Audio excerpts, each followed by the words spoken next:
Barisan Nasional BN menggesa Suruhanjaya Pilihan Raya SPR mengkaji semula pelaksanaan prosedur operasi standard SOP Pilihan Raya Negeri PRN Melaka yang didakwanya amat ketat selain ada yang tidak masuk akal. Timbalan Pengerusi BN Datuk Seri Muhammad Hassan berkata penilaian semula wajar dibuat segera selepas pelbagai rungutan diterima daripada petugas dan jentera parti yang tidak dapat melaksanakan tugas berkempen dengan sempurna. Beliau berkata demikian selepas membentangkan manifesto BN di Air Keruh di Melaka pada Rabu.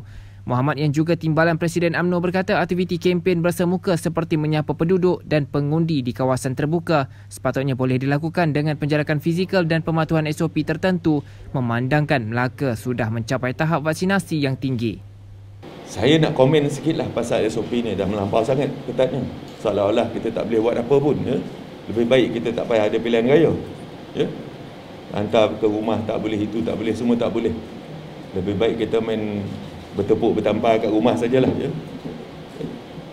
Saya hairanlah kerana kita dapat laporan jentera kita tak boleh pasang bendera, itu tak boleh, ini tak boleh. Tidak boleh ada bilik gerakan di pusat daerah mengundi, PDM. Di situlah orang akan berkumpul bermesyuarat setiap pagi untuk mereka memberikan maklum balas ke command center di sini. Ya. Jadi saya harap supaya SPR memikirkan semula dan susah sangat, tak usah overzealous sangatlah ya.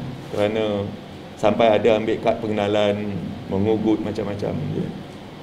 Jentera kami di Akar-Umbi trauma, terutamanya orang perempuan bila dah diambil nama apa semua kan, takut.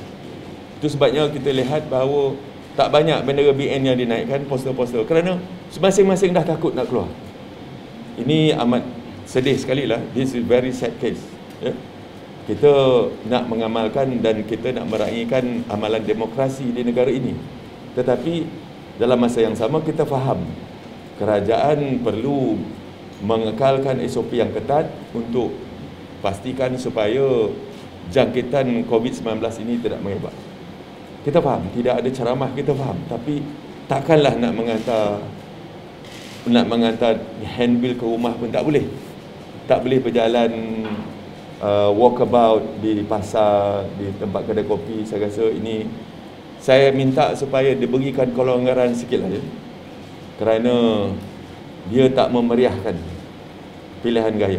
Dan kita faham juga kekangan yang dihadapi oleh kerajaan. Jadi saya harap supaya fikirkan baik-baiklah SPR dan pihak kementerian-kementerian yang lain.